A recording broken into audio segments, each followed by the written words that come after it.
잠깐 기도드리고 시작하도록 하겠습니다. 하나님 아버지 감사합니다. 오늘도 주님의 말씀 앞에 이렇게 같이 모였습니다. 우리가 이 마지막 때 정말 하나님의 은혜가 없다면 우리는 아무 소망도 없고 또 아무 의미가 없는 그런 마치 죽어 있는 삶을 살아갈 수밖에 없는 그런 존재인 줄 압니다. 그러나 우리가 주님의 은혜로 구원받고 나서 이제 늘 하나님의 은혜 속에서 살기 때문에 정말 하나님이 인정하시는 또 하나님이 늘 기뻐하시는 그런 하나님의 살아있는 그런 자녀의 삶의 모습을 우리가 말씀 안에서 실제로 살 수 있는 줄 압니다. 항상 은혜를 입으면서 그 은혜가 무엇인지 잘 모르고 살아갈 때가 있는데 더더욱 이제 말씀을 통해서 하나님의 은혜를 더 깊게 깨달을 수 있도록 주님께서 지혜를 허락해 주옵소서. 우리 믿음의 가족 식구들 정말 마지막까지 하나님의 은혜에서 떨어지는 자가 없도록 주님께서 말씀으로 붙들어 주옵소서. 시종을 주님께 부탁드리오며 예수님의 이름으로 기도이옵나이다. 아멘.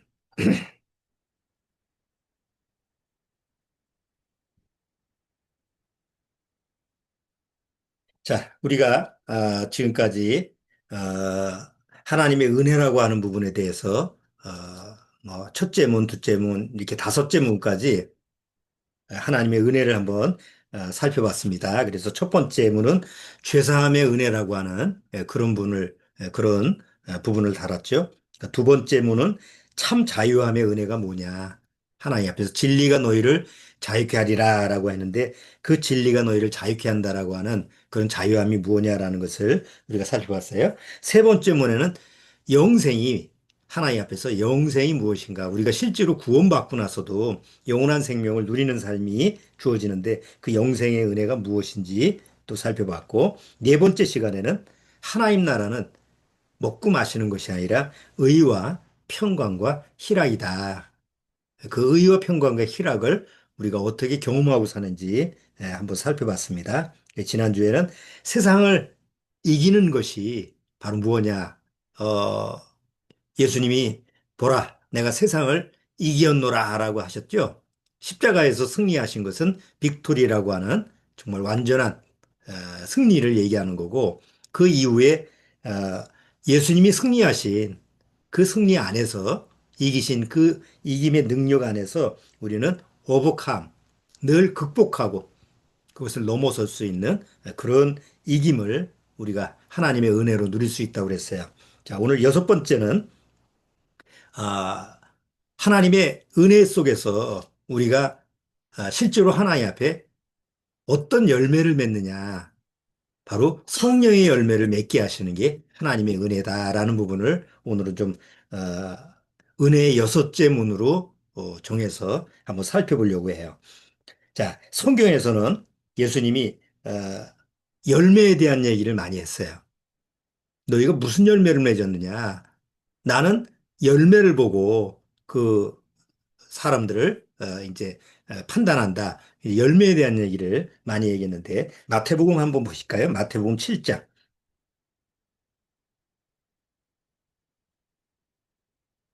마태복음 7장.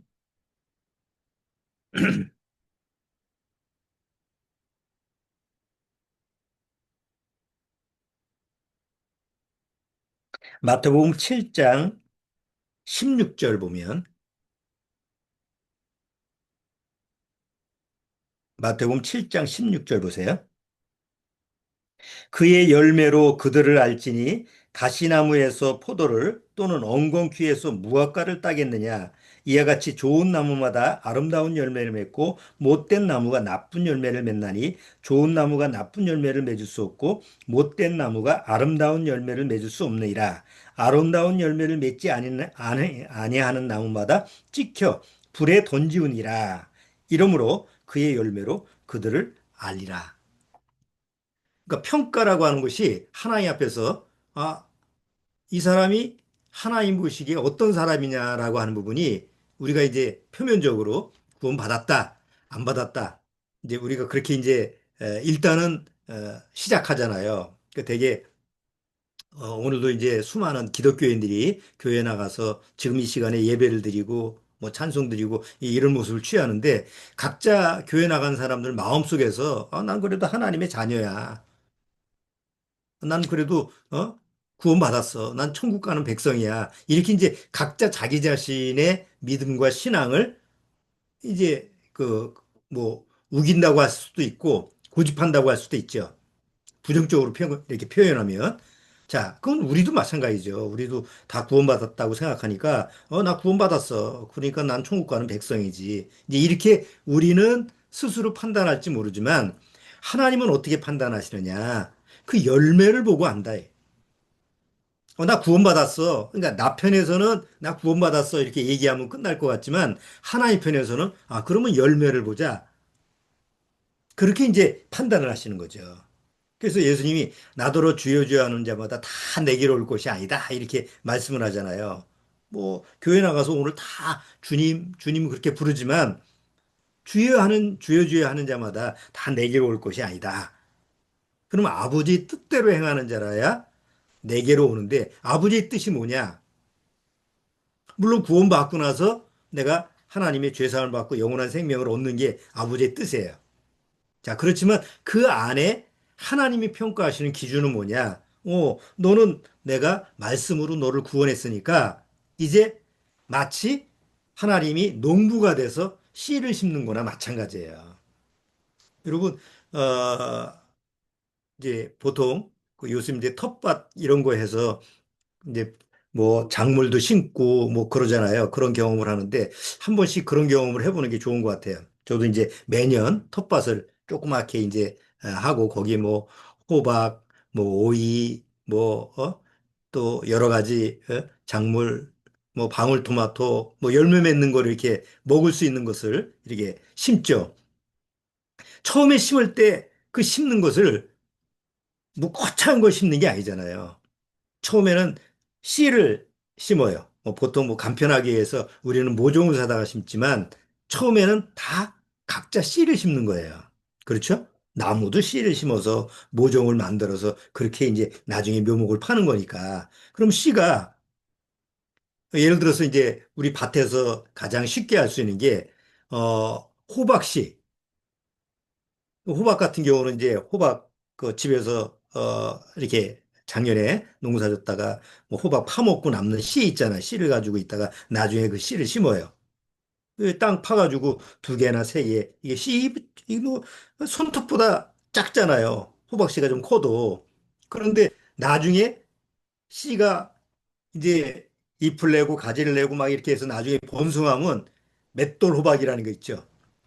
막, 들기도 힘든 그런 종류의 열매를 맺는 거예요. 참 그 신기한 거예요. 호박도 애호박 같은 거, 모종 같은 거 조그맣게 샀을 때 얼마나 연약한지 조금 뭐 봄에 이제 심으니까 좀 날씨가 춥고 그러면 금방 죽어버려요. 그래서 이제 한 서너 개 이렇게 사다가 심죠. 그 죽을 걸 예상해서. 그러면 그 처음 모종 심은 게, 야, 이거 살 수 있을까? 이게 이파리 한 서너 개 나와 있는 그런 모종이, 그 뭐, 아주 연약해 보이는데, 조금 지나서 그 잎에서 또 계속, 잎이 자라고, 가지가 좀 커지고, 이렇게 그 담을 이렇게 만들어주면, 그게 이제 가지가 이제 담을 타고 줄기로 해서 나중에 커지면서, 애호박 큰 거 말이죠. 그런 게 한 이틀 지나면 또 나와 있고, 또 뭐 며칠 지나면 또 나와 있고. 그러니까 모종 하나 심었는데 거기서 나중에야 뭐, 수십 개의 열매를 맺을 수 있는 그런 부분을 우리가 실제로 경험할 수가 있어요. 이게 참 신기한 일이에요. 어떻게 작은 씨가 나중에 그 엄청난 열매를 맺는 건지. 그 뭐, 우리 그냥, 간단하게 농사 안 짓는 사람은 마트 가서 돈 주고 사니까 그 가치를 잘 모르고, 그래, 내 돈 내가지고 사니까 뭐, 그렇게 먹고 끝나지만 내가 직접 농사를 져가지고 그 과정까지 이렇게 보면 참, 참 신기하다, 이 놀랍다, 이런 부분을 경험할 수가 있어요. 그래서 농사 짓는 사람이 그렇죠. 뭐 자기가 키운 뭐 여러 가지 열매들, 호박이나 아니면 뭐 오이나 이런 것을 이렇게 출하를 할 때, 팔러 나갈 때 마치 자식을 보내는 것 같다라는 그런 표현들을 해요. 그러니까 그만큼 애지중지하면서 아주 그 애착을 느끼는 거죠. 그러니까 하나님이 이 세상을 창조하셨을 때 특히 그 어떤 과일, 열매, 사람들이 먹을 수 있는 그런 열매를 맺게 하는 그런 부분에 대해서 참 놀라운 하나님의 어떤 창조의 능력을 우리가 볼 수가 있어요. 자, 그런데 성경에 보면 그런 이 세상을 창조하시고 또 나무에서 열매를 맺게 하고 그 열매를 맺어서 사람들로 하여금 먹게 할 수 있는 그런 창조주 하나님께서 비유를 댈 때 열매에 대한 비유를 하는데 열매를 보면 그 사람을 안다. 그리고 좋은 나무가 있고 나쁜 나무가 있는데 나쁜 나무는 반드시 나쁜 열매를 맺는다. 좋은 나무는 반드시 좋은 열매를 맺게 돼 있다. 그렇기 때문에 나쁜 나무는 나중에 불살라 버리고 좋은 나무는 좋은 열매를 맺기 때문에 잘 가지치게 하고 농부가 잘 가꾼다라고 하는 어떤 비유를 여기다가 설명을 해놓은 거예요. 그러면 뭐에 대한 비유냐 이제. 그 나무는 나무 얘기가 아니잖아요. 사람에 대한 비유죠. 여기 이 앞에 거짓 선자에 대한 얘기를 하면서 예수님이 그 비유를 얘기하는 거예요. 마태복음 21장을 한번 보세요.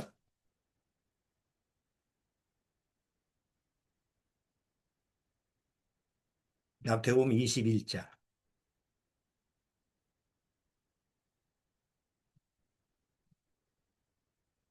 17절, 18절에 보시면 여기 아주 조금 이해하기 힘든 그 예수님의 행동이 여기 나타납니다. 예수님이 베다니에 갔다가 이제 오시면서 18절 이른 아침에 성으로 들어오실 때 시장하신지라 길가에서 한 무화과 나무를 보시고 그리로 가사 잎사귀 밖에 아무것도 얻지 못하시고 나무에서 이르시되 이제부터 영원토록 내게 열매가 맺지 못하리라 하시니 무화과 나무가 곧 마른지라 제자들이 보고 이상히 여기 가로되 무화과 나무가 어찌하여 곧 말랐나이까 예수께서 대답하여 가라사대 내가 진실로 너희에게 이르노니 만일 너희가 믿음이 있고 의심치 아니하면 이 무화과 나무에게 된 이런 일만 할 뿐 아니라 이 산더러 들려 바다에 던지우라 하여도 될 것이요 너희가 기도할 때 무엇이든지 믿고 구하는 것은 다 받으리라 하시니라. 여기 예수님의 그 행동이 그 보통 생각할 때는 굉장히 이상한 행동이죠. 여러분 우리가 길 가다가 그 어디 과일 열매가 있어요. 뭐 배고파서 보니까 지나가다가 뭐 사과나무가 있네. 그럼 사과나무가 있어서 사과 열매가 있으면 따먹든지 뭐 물론 주인이 없으면 몰래 서리하는 거나 마찬가지지만 길 가다가 어디 옛날에 그 뭐 서리하잖아요. 수박도 따먹고. 근데 내가 길 가다가 보니까 뭐 과일 열매야? 그 보니까 열매가 안 열렸어. 그 화가 난다고 뭐 도끼로 그걸 갖다가 나무를 찍어버리고 그렇습니까? 뭐 몇 번 발로 차든지 화를 내든지 그렇게 끝나지. 근데 여기서 예수님의 행동을 보면 그냥 육신으로 생각하면 굉장히 괴팍하신 것 같아요. 네? 지나가다가 좀 배가 고프셔서 무화과 나무를 봤는데 잎은 무성한데 이 열매가 없어요. 근데 사실 이때 당시에 이 무화과 나무가 아직 열매 맺을 때가 아직 안 됐거든요. 보통 무화과 나무, 무화과라는 이름이 뜻이 뭐예요? 꽃이 피지 않는, 꽃이 안 피는 건 아닌데, 꽃이 피기 전에 이 열매를 맺는 거거든요. 그러니까 순서가 바뀌는 거예요. 모처 열매를 맺고, 그 다음에 이제 뭐 꽃이라고 볼 수는 없지만, 그런 이후에 어떤 모습을 취하는 게 무화과인데, 잎이 무성했으면 열매를 맺어야 되는데, 아직은 때가 안 됐어요. 근데 예수님이, 이거 열매를 맺지 못했으니까, 영원히 너는 열매를 에, 못 내게 하는 그런 마른 나무가 돼서 그냥 말라버려가지고 죽어버리는 거예요. 아니, 왜 나무한테 화풀이를 하시지? 배고픈 걸? 예수님이 여기서 성격이 괴팍해가지고 그런 걸까요? 아니면 나무한테 화풀이를 하신 걸까요? 여기서 제자들한테 이 말씀을 하는 의미가 있죠. 바로 열매에 대한 얘기예요. 만약에 너희들도 이렇게 열매를 맺지 못하는 나무라고 한다면 결국은 하나님 앞에서 불살라지는 모습이다. 그러니까 굉장히 열매라고 하는 것은 하나님 앞에서 중요한 부분이에요. 우리가 구원받고 나서 가끔 우리 스스로 내가 구원받았나? 나 정말 구원받을 걸까? 이런 의심이 들 때가 있잖아요. 그럼 내가 아무리 뭐 특히 이상스럽게 구원받지 못한 사람은 의심을 안 해요. 보통 교회 나가는 사람들 이렇게 구원받지 못하고 일단 그 종교성으로 이렇게 교회에 열심히 나가는 분들 보면 특히 직분을 가질수록 자기가 하나님의 백성이 나는 천국 갈 거야. 이런 거에 의심을 하는 사람이 별로 없어요. 정말 대단한 믿음을 가지고 있죠. 보통 이렇게 상담을 해보면 일반 교회에 구원받지 못하고 열심 내는 분들, 뭐 집사님들, 또 연세 드신 그 권사님들, 뭐 이런 분들, 특히 뭐 직책을 가지고 있는 뭐 장로나 목사나 이런 사람들은 더더욱 말할 나위가 없죠.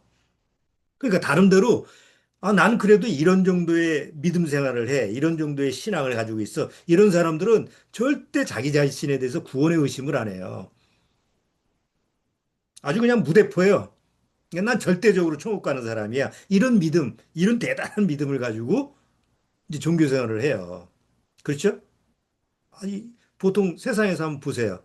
뭐 이단이라고 하는 뭐 통일교라든가 아니면 보통 우리가 얘기하는 이단에 속한 이런 사람들 이렇게 보면 각자 자기가 가지고 있는 믿음에 대해서 전혀 의심이 없어요. 그러니까 누가 의심을 하느냐? 뭐 교회 다녀도 아무것도 모르는 사람들은 또 뭐 그런 거 의심의 여지가 없지. 근데 어설픈 사람, 교회 다니는 것도 아니고 안 다니는 사람, 이런 사람은 조금 내가 이거 하나님 믿는 건가? 이렇게 의심을 하고 또 그런 의심이 주로 자주 드는 사람은 정말 구원받은 사람들이에요. 왜냐하면 각자 자기 자신을 돌아볼 수 있는 거울이 있거든요. 내가 구원받았다고 하는데, 죄사함 받았다고, 영생을 얻었다고 하는데, 내 삶의 모습을 보면, 내 행위를 보면, 또 여전히 죄의 모습을 보면, 이거 내가 구원받은 사람이 이렇게 사는 게 맞아? 이런 의심을 할 때가 많거든요. 자, 그럴 때 그런 의심을 어떻게 처리할 거냐? 바로 하나님이 내 안에서 역사하시는 열매를 통해서 내가 구원에 대한 확신을 가질 수 있고 그 믿음에 대해서 하나님 앞에 정말 정당히 내가 설 수가 있다는 거죠. 그래서 요한복음 15장을 한번 보세요. 요한복음 15장.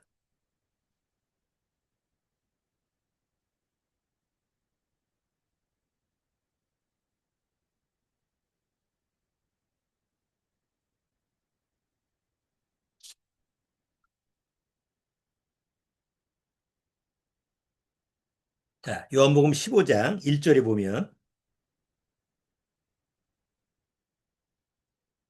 내가 참 포도나무요 내 아버지는 그 농부라 물은 내게 있어 과실을 맺지 아니하는 가지는 아버지께서 이를 제해 버리시고 무릇 과실을 맺는 가지는 더 과실을 맺게 하려 하여 이를 깨끗게 하시느니라. 여기 포도나무의 비유가 있죠. 아니, 나무 중에서 수많은 나무가 있는데 사과나무도 있고 배나무도 있고 뭐 이스라엘의 상징인 무화과 나무도 있고 말이죠. 여러 나무가 있는데 왜 예수님은 내가 참 포도나무라고 이렇게 표현을 했을까요? 우리 이제 여름 되면 뭐 요새는 뭐 계절하고 관계없으니까 포도를 1년 내내 우리가 뭐 사 먹을 수 있죠. 돈만 내면 사 먹을 수가 있는데 포도가 다른 그 열매보다 사과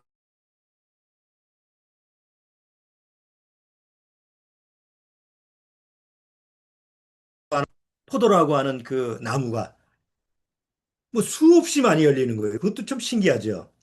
여러분, 포도나무 처음에 포도 열매가 처음 열릴 때 그 모습을 보신 적 있어요? 모든 게 처음 이렇게 식물이나 동물이나 처음 나오면 정말 귀여워요. 전에 풍동에 있을 때, 풍동 그 교회 거기에 있을 때, 제가 포도나무 묘목을 하나 사와가지고, 그 이제 그 밖에 그 마당 터에서, 뭐 여러분들이 보셨는지 모르겠어요. 마당 터에서 큰 화분 같은 거, 거기다가 흙을 채워놓고 거기다 심었어요. 한 1년 지나서 거기서 이제 순이 나오기 시작해요. 어느 정도 큰 걸 사왔으니까. 그래서 처음에 포도를 이제 나무가 이제 처음에 잎이 나고 나서 거기서 열매 매는데 정말 손가락보다 작은 그런 포도송이라고 하는 그런 형체가 나타나는데 보통 사과나무는 조그만 사과 열리잖아요. 근데 포도 열매는 그 조그만 그 열매에 다닥다닥다닥 조그만 그냥 알알이 이렇게 박힌 모습이 전에 아무 사진 너무 귀엽고 신기해서 사진을 찍어 놓은 게 있었는데 지금 없어져 오래돼 가지고 정말 너무 신기해요. 그러니까 하나님이 여러 열매를 만드실 때 포도나무는 포도라고 하는 그 열매는 이런 모양으로 하나님이 계획해서 설계하셔서 만든 거죠. 제일 풍성한 게 포도예요. 그리고 포도라고 하는 그 자체가 굉장히 우리한테는 친숙하죠. 뭐 중동 지역에서는 물이 귀한 지역에서는 그 포도라고 하는 나무가 수분을 채워주는 그래서 나중에 포도주로 만들어서 그냥 늘 음료로 마실 수 있는 그 생명의 어떤 그 생명수나 마찬가지예요. 포도라고 하는 게. 근데 이 포도라고 하는 그 열매에 대해서 여기서 예수님이 친히 나는 내가 참 포도나무다. 예수님이 포도나무예요, 나무. 그리고 내 아버지는 하나님은 누구시죠? 농부세요. 농부는 그 포도나무를 가꾸는 꾸누잖아요. 농부가. 자, 그 다음에 가지는 누구냐? 제자들 보고 너희는 가지다. 제자들 보고 너희는 가지다. 이렇게 설명을 하는 거예요. 자, 그러면 가지에서 뭐가 열리죠? 이 포도 송이가 열리는 거예요. 수많은 송이가 이렇게 열리죠. 자, 그러면서 내가 참 포도나무요. 내 아버지는 그 농부라. 무릇 내게 있어 과실을 맺지 아니하는 가지는 아버지께서 이를 제버리시고. 그래서 포도 처음 그 집에서 그 교회 마당에서 키울 때 포도를 어떻게 이제 저 유튜브 그런 걸 보고 포도 가지를 어떻게 가지치기를 어떻게 하고 뭐 이런 거를 이제 봤어요. 보니까 쭉 처음에 왔을 때 수많은 게 열리면 열매를 아니니까 가지치기를 해주는 거예요. 그래서 다 재버리고 그 중에 조금 실한 몸 이렇게 좀 튼튼하고 실한 놈만 남겨놓는 거예요. 딱 보니까 막 수없이 많이 열렸어. 근데 어떤 거는 그 방울방울 포도가 몇 개 안 됐어. 그런 건 과감하게 잘라버려야 되는 거야. 그러니까 풍성하게 조그맣더라도 뭐 좀 탐스럽게 좀 이렇게 클 것 같다. 그거 남겨놓고. 여기 농부가 가지치기라는데 어떻게 하느냐. 열매를 맺지 못하는 가지는 과감하게 다 잘라버리는 거예요. 그래서 과일 열매 과수원에서 과일을 키우는 그 농부가 제일 세심하게 잘해야 되는 게 뭐예요? 뭐 비료도 주고 뭐 다 해야 되지만 가지치기라고 그래. 가지를 그런 거를 쳐야 되는데 처음 농사 짓는 사람은 그걸 못 하잖아요. 가지를 아까워서 못 치고 과감하게 못 하니까 나중에는 열매가 그냥 쭈그러지고 탐스럽지 못하는데 이제 그런 걸 잘하는 사람은 과감하게 다 잘라버리고 진짜 탐스러운 열매가 맺히도록 실한 가지만 남겨놓는 거죠. 그 역할이 바로 농부의 역할인데 바로 아버지 하나님이 예수님을 통해서 열매를 맺지 못하는 가지는 과감하게 다 잘라버리신다. 그리고 열매를 맺는 가지는 어떻게 해요? 더 깨끗하게 해서 그래서 더 실한 열매를 맺게 한다. 이렇게 여기 포도나무의 비유를 설명을 하시는 거예요. 자, 그러면 우리가 예수님이 참 포도나무의 나무라고 하면 구원받은 사람은 다 뭐예요? 거기에 연결되어 있는 가지죠. 그렇죠? 여러분 가지 이렇게 보시면 나무의 가지 보면 원래 그 큰 나무에 그림 그릴 때 나무 그림 그릴 때 어떻게 그래요? 순서대로 그리죠? 원, 나무에 중심을 그리고 뿌리, 그 다음에 중심이 있고 거기에 양쪽에 이제 가지가 나오죠. 그리고 또 가지에 또 뭐예요? 또 수많은 잔가지들이 또 나와서 그 잔가지를 통해서 열매를 맺는 것처럼 우리가 예수님의 그 포도나무에서 사도들의 어떤 가지, 사도들의 어떤 희생으로 말미암아 말씀으로 적용된 그 가지에 또 잔가지들이 다 수없이 연결돼 있어서 거기서 이제 하나님은 열매를 맺게 하신 거예요. 그럼 무슨 열매를 맺게 하느냐? 중요한 거는 무슨 열매를 맺게 하느냐? 보통 교회 보면 열매하면 구원의 열매. 내가 다른 사람을 복음을 전도해서 얼마나 많은 사람을 교회로 인도했느냐. 보통 교회에 가면 뭘 시켜요? 전도 그게 열매다라고 생각을 하잖아요. 그래서 그 여러분 길가 보시면 그 전도지 가지고 돌리는 분들 많잖아요. 다 자기 돈 가지고 하는 거래. 예? 자기 돈 가지고 자기가 헌신하고 희생을 해서 그래서 길거리에 가서 이제 전도지 돌리고 그러는 거예요. 그게 이제 하나님 앞에서 마치 에, 가지에서 열매가 열리는 것처럼 그런 열매를 많이 맺어야지 내가 하나님 앞에서 뭐 면류관도 받고 상도 받고 이런 식으로 가르치니까 그런 줄 아는데 그게 아니고 여기서 성경에서 얘기하는 열매는 그런 열매를 얘기하는 게 아니고 바로 내 내면에서 하나님께서 은혜로 주시는 열매를 말하는 거다 말이에요.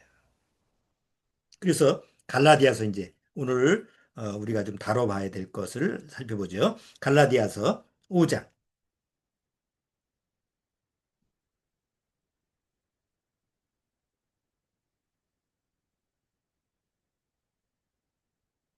자, 갈라디아서 5장.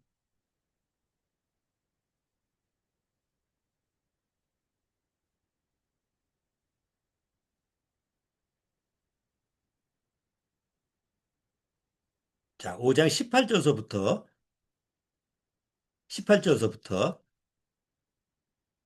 제가 읽어볼게요. 너희가 만일 성령의 인도하시는 바가 되면 율법 아래 있지 아니하리라. 육체의 일은 현저하니 곧 음행과 더러운 것과 호색과 우상 숭배와 술수와 원수를 맺는 것과 분쟁과 시기와 분냄과 당짓는 것과 불리함과 이단과 투기와 술 취함과 방탕함과 또 그와 같은 것들이라. 전에 너희에게 경계한 것 같이 경계하노니 이런 일을 하는 자들은 하나님의 나라를 유업으로 받지 못할 것이요. 이게 육신의 열매예요. 육을 통해서 나오는 열매예요. 우리가 플래시라고 하는 말을 여러분 많이 들으셨죠? 우리 육의 본성. 이것은 구원받기 전이나 구원받은 이후나 똑같아요. 구원받은 이후에는 이런 거 안 나타나. 그럴까요? 육이 있는 이상, 내가 이 세상에 육체를 가지고 있는 이상, 이 육체의 일은 여기 현저하다고 그랬죠? 현저하다라는 뜻이 뭐예요? 현저, 이거는 가릴 수가 없는 거예요. 그건 속일 수가 없는 거예요. 왜? 그냥 나타나는 거야. 저절로 이렇게 현상이 나타나는 거예요. 마치 물을 끓이면 막 그냥 끓는 소리가 막 거품이 나면서 막 김이 올라오듯이 이 내 안에 육이라고 하는 본성 자체에서 나오는 거는 이게 막을 수가 있는 게 아니에요. 자, 여기 육체에 이른 현재하니 음행과 더러운 것과 이게 다 하나님 앞에서 뭐 부정한 그런 간음, 음행, 이제 색욕 뭐 이렇게 다 어떤 거예요? 다 성적인 문제죠. 보통 우리가 세상에서 살 때 가장 사람들이 취약한 부분이 뭐예요? 바로 성적인 부분이에요. 뭐 여러분 드라마나 영화나 또 뭐 어떤 부분에 봐도 그 소재거리를 보면 사람들이 관심거리가 주로 어디지? 이런 걸 보면 알 수가 있어요. 자, 그런데 그게 그냥 바로바로 나타나는 건가요? 사람들이 나는 그냥 대놓고 간음을 하고 음행을 하고 어? 호색하고 뭐 이런 거를 대놓고 하는 거예요? 아니면 이건 보이지 않는 어떤 은밀한 모습이에요? 은밀한 모습이. 그럼 그 겉에는 뭐가 돼 있느냐? 바로 거짓 사랑이라고 하는 포장된 안에 있는 부분이죠. 그러니까 우리 유괴 성품이라고 하는 것은 이런 하나님이 보시기에 이런 모습들을, 이런 육체의 어떤 더러운 모습들을 겉으로는 뭘로 포장시켜 놓느냐? 사랑이라고 하는 명목으로 포장하는 거야. 간음을 했어. 사람들은 그렇게 얘기를 안 하죠. 내가 사랑했기 때문에 그런 거야. 사랑이 무슨 죄야? 이런 말 많이 하잖아요. 예? 그러니까 사랑이라고 하는 포장을 해놓고 그 내면에는 육체의 욕심을 채우는 거죠. 그런데 다 방패막은 다 겉에는 뭘로 꾸미느냐? 바로 세상에서 얘기하는 사랑이라고 하는 걸 가지고 미화시키는 거예요. 자, 그 다음에 우상숭배, 술수, 이 마술 그런 거예요. 우상숭배나 이런 마술, 이런 거는 다 뭐예요?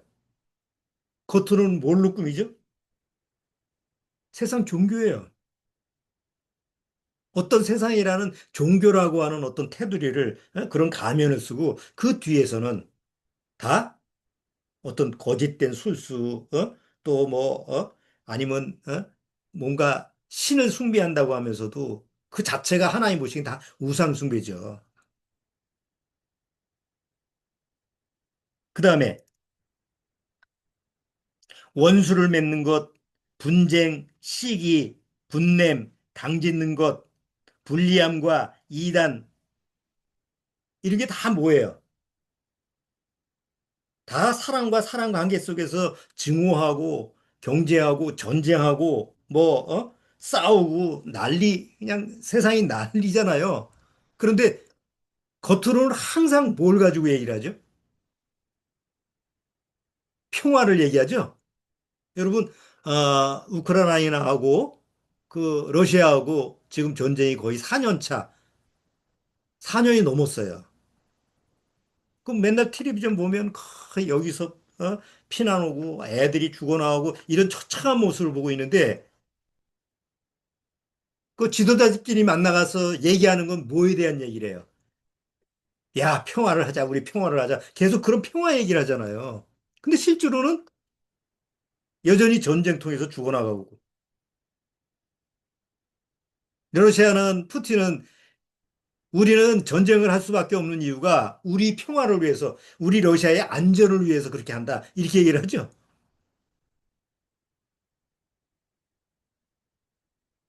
세상에서 그 요새 전쟁이 일어나는 거, 지금 뭐 미국이 이란에 대해서 하는 것도 마찬가지예요. 아, 뭐이 세상, 이 지구상의 평화를 위해서 내가 이란을 치는 거야. 북한에서도 지금, 북한에서 김정은이가 계속 얘기하는 게 뭐예요? 우리는 우리 자국의 안전을 위해서 핵을 만들어야 돼. 저 남쪽에 그 불안당 같은 원수 같은 놈들이 언제 우리를 쳐들어올지 모르니까 우리는 우리 조국을 지키기 위해서 우리는 뭐 이렇게 해야 된다. 다 평화를 다 구실 삼아서 얘기하면서 전쟁 준비를 하고 전쟁을 하는 거예요. 그게 거짓 평화예요. 거짓 평화 안에서 서로 싸우고 불화하고 그냥 난리법석을 치는 거예요. 또 시기와 투기와 술 취함과 방탕함과 여러분 세상에 이게 살아가는 삶의 모습 사람들의 모습을 보면 겉으로 보면 다 어떤 모습이에요? 굉장히 선한 척. 그렇죠? 다른 사람 보기에는 다 외형적으로 어떤 모습을 취하죠? 아, 나는 선하고 나는 다른 사람한테 해를 끼치지 않는 사람이고 난 다른 사람 앞에서 난 뭐 이런 외형적인 이런 선한 모습을 취하죠. 근데 그 안에는 뭐가 들어가 있어요? 시기하고 남을 죽이고 싶어 하고 질투하고 어떻게든지 저걸 누르려고 하고 이런 마음을 그냥 가지고 살아가잖아요. 그러다가 어느 날 폭발하면 그게 말로 행동으로 나오는 거 아니에요. 다 거짓된 선을 취하는 거예요. 그게 위선이라고 하죠, 위선. 자, 육체의 일은 현저하다라고 하는 것은 그냥 대놓고 이런 것이 나오는 게 아니라 마치 거짓된 사랑, 거짓된 어떤 종교, 또 거짓된 화평, 거짓 평화, 거짓된 선, 이런 것을 가면으로 쓰고 그 내면에는 온갖 하나님 보시기에 악을 가지고 있는 거예요. 그게 이제 악의 열매예요. 우리가 구원받기 전에 우리의 삶의 모습을 보면 다 어떤 열매를 맺고 살았어요. 내가 원해서 그런 게 아니에요. 뭐 우리가 세상 교육을 받으면서 적어도 십몇 년을 세상 교육 받으면서 세상에서 어떤 교육을 받았어요? 너 착하게 살아라, 선하게 살아라, 다른 사람한테 해코지 하지 마라, 더불어서 살아야 된다, 뭐 이웃을 도와야 된다. 그런 말을 듣고 우리가 살았잖아요. 근데 실제로 우리가 그런 교육을 받았지만 우리의 삶은 실제로 삶은 어떤 삶이에요? 막상 세상에 나가서는 그렇게 삽니까? 베풀고 사는 옷 베풀고 살다가는 거지가 되는데 그러니까 남의 것을 빼앗아야 되지. 남을 속여서 눌러야 되지.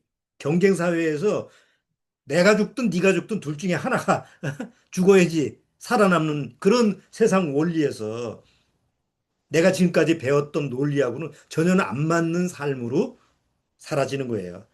실제로 세상에서는 그렇게 살 수밖에 없으니까. 그러니까 육신의 열매를 보면 아까 육체의 일은 현저하니 뭐 음행 더러운 거, 뭐 술수, 뭐 시기, 살인, 술 취함, 뭐 방황타함, 뭐 이런 모습으로 실제로 살아가는 거예요. 그것도 건강에 허락하면. 근데 그렇게 살다가 어느 날 나이가 먹어가지고 육체도 말을 안 들어, 몸도 말을 안 들어, 아무 자기가 마음이 원하는 대로 육체가 따라가지 않을 때 그때 마음에서 비로소 한탄하는 거죠. 내가 왜 이렇게 살았지? 인생이 사는 게 뭐지? 의미가 없어지는 거예요.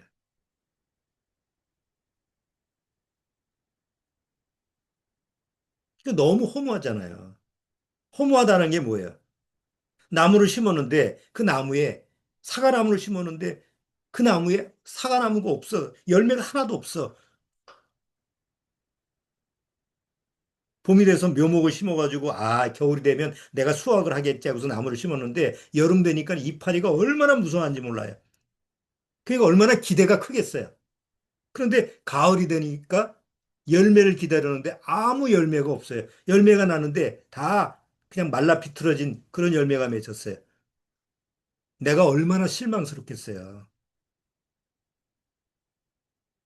그러면 어떻게 해야 돼요? 내년에도 또 그러겠지? 찍어버려야지. 안 그렇겠어요? 하나님 앞에서 그렇단 말이에요. 하나님이 좋은 나무를 심었는데 왜 심었느냐? 그냥 관상용으로 구경하기 위해서 심은 게 아니라 열매를 얻기 위해서 심었단 말이에요. 그래서 예수님이라고 하는 참 포도나무를 심고 그 포도나무에서 가지가 돼서 내가 열매를 맺게끔 거기다가 접붙임을 했죠. 우리 이방인들은 접붙임이에요. 접붙임 아시죠? 원래는 그 나무가 아니에요. 무슨 배나무 뭐 엉뚱하게 열매를 맺지 못하는 그런 나무인데 거기서 가지를 하나 떼어다가 참 열매를 맺는 포도나무에다가 가지로 접붙임을 해준 거예요. 나는 원래 그 나무가 아닌데. 그런데 그 나무에 접붙임을 해주니까 나중에 그 원 포도나무에 열매를 맺게 되더라. 로마서에 나오죠. 너희는 접붙임을 받은 가지 아니냐. 그럼 당연히 뭐가 열려야 돼요? 원래 농부의 뜻대로, 농부의 계획대로 그 나무를 심은 농부의 원하는 결과물을 얻어야 되죠. 자, 그런데 구원받고 나서 정말 은혜스러운 거는 하나님의 은혜가 되는 것은 하나님이 원하시는 그런 열매를 맺게 하시더라 말이에요. 그래서 내가 구원받고 나서 내가 열매를 맺는 게 아니에요. 내가 열매를 맺으면 아까 무슨 열매를 맺을까요? 육체의 일은 현저하니 육체의 열매밖에 안 맺어요. 구원받아도 여전히 내 육신은 육체의 일밖에 육체에서 나오는 이런 열매밖에 안 열려요. 안 열려요. 그런데 정말 참으로 구원받은 사람은 하나님이 나를 참나무에 참포도나무에 가지로 접붙임을 해줬기 때문에 하나님이 원하시는 열매를 맺게 해주신 거예요. 그래서 그것을 성령의 열매라고 그러는 거예요. 그냥 열매라고 하지 않고 성령의 Holy Spirit, 성령의 열매라고 하는 거예요. 자, 그래서 22절 보세요. 22절. 갈라디아서 5장 22절. 자, 5장 22절. 오직 성령의 열매는 사랑과 희락과 화평과 오래 참음과 자비와 양선과 충성과 온유와 절제니 이 같은 것을 금지할 법이 없느니라. 금지할 법이 없다는 게 막을 수가 없다 이거예요. 육체의 열매는 막아야지 되잖아요. 막는다고 해서 되는 것도 아니지만 막으려고 애를 쓰는데 성령의 열매는 막지도 않지만 막을 수가 없는 열매다 말이에요. 그렇죠? 포도나무에서 어느 이제 한 6월 달쯤 되면은 이제 포도에 이제 포도송이가 하나씩 하나씩 열려요. 아주 그냥 파란 이제 녹색이죠. 그린색으로 이 열매가 맺혀요. 그러다가 7월쯤 되면 이제 조금씩 색깔이 변해요. 보라색으로. 근데 중간에 야, 그만 여기까지만 해. 막을 수 있어요? 열매가 맺히는데 과일 열매가 맺히는데 그만 여기까지야. 뭐 잘라버리지 않는 한 막을 수가 없잖아요. 마치 우리 안에 열리는 성령의 열매도 막을 수가 없다. 막을 수가 없다는 얘기 뭐예요? 하나님이 그 열매를 맺게 해주신다는 거죠. 그래서 여기 이제 9가지, 성령의 9가지 열매가 나와요. 그래서 뭐 주일학교 아이들이나 이런 아이들, 중고등학교 그 이제 주일날 요 대목에서는 외우게 하죠. 9가지 열매. 그래서 보통 일반 교회에서 성경 퀴즈 대회 이런 거 많이 나오잖아요. 그럼 성경 퀴즈 대회에 꼭 나오는 질문이 뭐예요? 성령의 9가지 열매를 대시오. 뭐, 그거 뭐 줄줄이 다 외워. 사랑이라 화평, 오래 참, 온유, 절제 뭐. 그리고 그 9가지 다 맞추면 마치 성령의 열매를 다 아는 것처럼. 그런 게 아니죠. 이 성령의 열매는. 그게 뭐 다 외우진 못해도 여기서 성령의 열매는 바로 하나님의 은혜로 바로 내 안에 열매를 맺게 해주신다는 거죠. 사랑. 사랑이라는 열매는 내가 태어나서, 육신으로 태어나서 절대로 내 안에는 나올 수가 없는 사랑이에요. 아까 얘기한 것처럼 거짓된 사랑 말고 내가 누가 나한테 베풀었어. 그럼 나도 베풀어줘. 내가 누구한테 베풀었어. 그러면 나는 내가 너한테 이런 사랑을 줬으니까 나한테도 줘야 돼. 그렇죠? 부모 자식 간에도 마찬가지예요.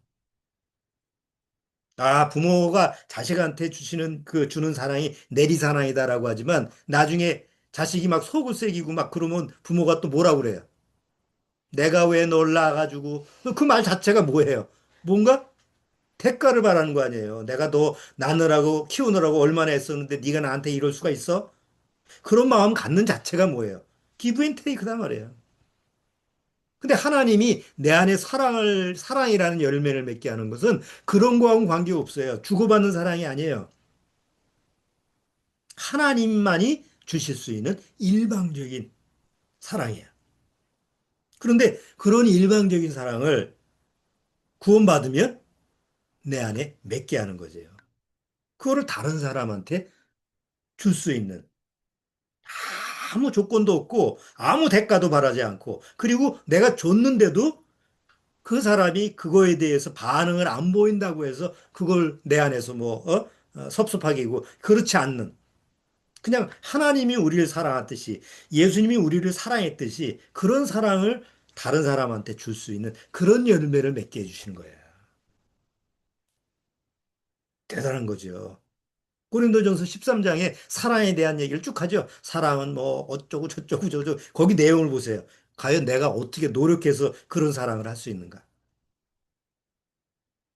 오직 하나님만이 내 안에 그 열매를 맺게 하시고 그 열매를 맺으면 나는 그 사랑을 경험할 수 있는 거예요. 희락. 우리 지난번에 희락. 하나님의 나라는 의와 평강과 희락이다. 그래서 희락이 뭐냐라는 것을 좀 살펴봤는데 희락. 기쁨이에요. 사도 바울이 빌립보서에서 뭐래? 내가 기뻐하니 너희도 기뻐하라. 감옥에서 2000년 전의 감옥이 어느 맛지 환경이 열악하겠어요. 굶주리고 그냥 쥐가 득실거리고 아니 기뻐할 조건이 뭐가 있어요 거기서. 우리는 환경이 좋거나 뭐 내가 여건이 좋거나 내가 기뻐할 조건이 되어야지 기쁘죠. 세상 기쁨은 그런 거잖아요. 그냥 기뻐하는 건 미친 거지. 그렇죠? 이유 없이 기뻐하는 거는 그거는 뭐 제정신이 아닌 거예요. 어? 자, 그런데 확실히 기뻐할 이유가 있어서 항상 기뻐할 수 있는 그 열매를 맺게 하는 거예요. 그래서 사도 바울이 뭐라고 했느냐? 그냥 기뻐하라는 게 아니라 주를 기뻐하라고 쓴 거야. 오직 기뻐할 대상은 나를 사랑하고 나를 구원하신 주님밖에 없는데 감옥에서도 내가 기뻐하니 왜 기쁘냐? 주님을 보니까 기쁘다 말이에요. 감옥에서도 사도 바울이 주님과의 관계를 생각해 보니까 기쁠 수밖에 없어. 그러니까 내가 기뻐하니까 너희들도 주를 기뻐하라. 혹 죽음이라는 게 와도. 근데 구원받으면 그렇지 않습니까? 아니, 주위를 돌아보면 되는 게 하나도 없어. 아니, 구원받았는데 왜 이 모양 이 꼴이야? 어? 차라리 구원받지 못한 사람들이 더 잘 먹고 잘 살고 더 편하게 사는데 구원받은 나는 왜 이 모양 이 꼴이야? 이렇게 짜증이 나고 이런 환경이 주어질 수 있어요. 그런 게 더 많죠. 그런데 그런 가운데 속에서도 내 안에서 기쁨이라는 게 경험이 돼요. 이게 이런 기쁨이 뭐지? 기뻐할 조건이 아무것도 없는데 왜 나는 내 마음에 기쁨이 오지? 아, 이게 주님이 기뻐하는, 주님을 바라보는 기쁨이구나. 그런 걸 경험할 수 있는 거예요. 어떤 여건, 어떤 조건, 어떤 환경에서도. 근데 세상에서는 그런 경험을 할 수가 없잖아요. 이런 기쁨을. 화평. 이스라엘 사람들은 만날 때마다 뭐라고 그래요? 샬롬이라고 그러잖아요. 그렇죠? 가론유다가 예수님 만났을 때 샬롬하고 입을 맞췄어요. 과연 그렇다고 한다면 그 샬롬은 뭐예요? 예수님을 팔아먹는 마음을 가지고 온 거잖아요. 입으로 샬롬 샬롬은 뭐예요? 샬롬이라고 하는 뜻이 뭐예요? 하나님과 함께 화평한 걸 얘기하는 거예요. 그러니까 하나님을 빼놓으면 화평이 있을 수가 없어요. 사람 관계에서도 부모 자식이나 부부지간이나 뭐 어떤 상황이든지 하나님을 빼놓으면 거기는 화평이 없어요. 잠시 일시적으로 서로 이렇게 계약 조건이 맞기 때문에 평화를 유지하는 거지. 어느 날 보면 순간적으로 깨지죠. 근데 하나님이 나와 화목하시고 화평의 관계가 이어지면 늘 심령 안에서 뭐가 이루어지래? 우리 찬송가 평화, 평화로다. 찬송가 많이 부르잖아요. 그러니까 하나님과 화목한 관계를 얘기하는. 오래 참음. 얼마나 우리 오래 참죠? 세상에서 얼마나 뭐 오래 참아요. 고작 오래 참는 거는 뜨거운 목욕탕에 가서 뜨거운 물에 들어가서 잠시 견디는 그 정도. 세상에서 오래 참지를 못해, 우리. 구원받아도 육이라고 하는 것은 그렇게 오래 참을 수 있는 그런 육의 모습이 없죠. 그런데 성령의 열매로 오래 참는 것은 그냥 묵묵히 소망을 보고 주님을 바라보고 그 믿음을 저버리지 않고 굳게 믿음을 잡고 갈 수 있는 그 오래 참을 수 있는 그런 오래 견딜 수 있는 그런 열매를 내 안에 맺게 하시는 거예요. 수많은 사람들이 결국 견디지 못하고 뛰쳐나가잖아요. 왜? 오래 참음이라는 열매가 없으니까. 자비, 다른 사람을 얼마나 불쌍히 여겨요. 뭐 지나가다가 동전 하나 주는 거? 그런 건 자비가 아니에요. 예수님의 자비라고 하는 것은 끝까지 그 영혼을 불쌍히 여기는 마음. 그렇죠? 원수까지라도 우리가 그런 마음 있잖아요. 아, 저 사람 미워 죽겠어. 그래도 그 영혼은 구원받기를 바라요. 막 세상에 뭐 수십 명을 죽인 흉악범이야. 그래도 저 사람이 저 영혼이 십자가의 두 강도 그 두 강도의 한쪽 강도처럼 회심을 하고 회개를 하고 구원받으면 어? 좋겠다. 이런 마음을 듣는 거예요. 너 영원히 지옥에 가보라. 저런 놈은 천국 갈 자격이 없어. 이러질 않는 거예요. 양선, 선이에요. 내가 베푸는 선이 아니에요. 그건 내가 베푸는 선은 꼭 대가가 와야 돼요. 그렇죠? 우리가 뭐 차를 탔는데 노인분이 와서 그럼 자리 양보를 하죠? 그럼 자리 양보하면 얼마나 마음이 좋아요. 편하죠? 그런데 자리 양보를 안 하고 조는 척하고 앉아 있어. 끝까지. 마음이 얼마나 불편해요. 그런 게 선이 아니다 말이에요. 내 마음이 편하고 불편하고 이런 게 선이 아니에요. 예수님조차도 선한 자가 선한 이가 어디 있느냐 아버지 하나님밖에 없다라고 얘기하시죠. 그러니까 하나님으로부터 오는 선이라고 하는 것이 내 안에 열매를 맺히면 나는 그 선을 경험할 수 있는 거야. 뭐 이렇게 말로 설명을 못해도. 충성. 요한계시록 보면 너 죽도록 충성하라. 우리가 죽도록 충성할 수 있어요? 2000년 전에 그 원형 경기장에서 수많은 사람이 순교를 당하고 사자한테 잡혀 먹히고 인간 촛대로 불에 그냥 화형을 당하고 지금 그런 시대가 온다고 하면 얼마나 내가 견딜 수 있을까? 과연 난 그 2000년 전에 그 순교자들처럼 난 그럴 수 있을까? 우리 스스로 장담을 못 해요. 근데 막상 그런 상황이 온다고 하더라도 성령의 열매로 내 안에 충성이라는 열매가 맺히면 죽도록 내가 죽음이 와도 주님 앞에 충성할 수 있는 그런 열매를 맺게 하신다는 거예요.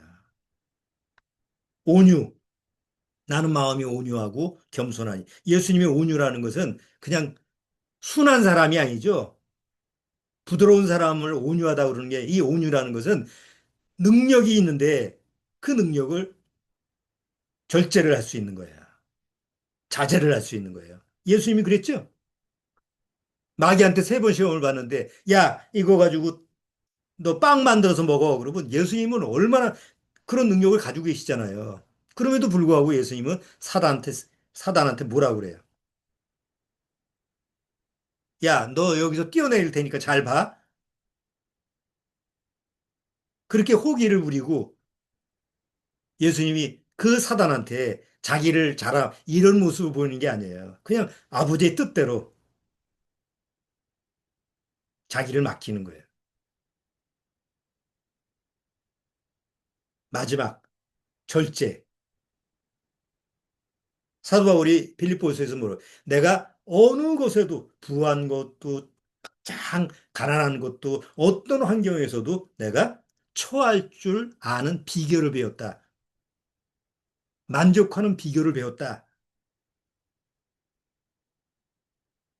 그 최근 다음에도 안분지족이라는 말이네. 족부족, 뭐 안분지족, 자기의 족함을 아는 그런 부분이 세상, 뭐 그런 논리에서도 가르쳐요. 근데 성령의 열매로 얘기하는 절제는 그런 걸 얘기하는 게 아니에요. 내가 나를 컨트롤할 수 있는 거. 그게 불가능하잖아요. 내가 나를 어떻게 컨트롤해? 그런데 성령의 열매는 바로 나를 성령이 통제하고 모든 세상 삶에 있어서 욕심이나 정욕이나 이런 부분에 대해서 절제를 시킬 수 있는 거예요. 그래서 그 다음 여기 24절, 갈라디아서 5장 24절 보세요. 5장 24절 같이 한번 읽어보죠. 그리스도 예수의 사람들은 육체와 함께 그 정과 욕심을 십자가에 못 박았느니라.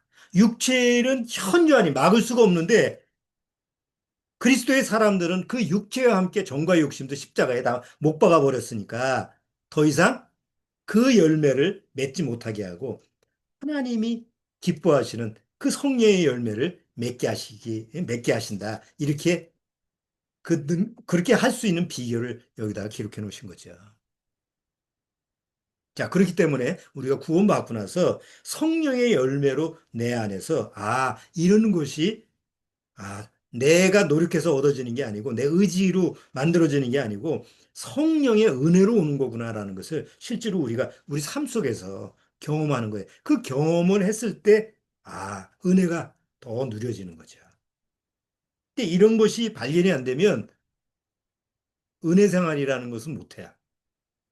하나님의 은혜가 있음에도 불구하고 은혜를 못 누리는 것처럼 또, 또 슬픈 일이 없죠. 왜냐하면 그 마음이 공고할 수밖에 없으니까.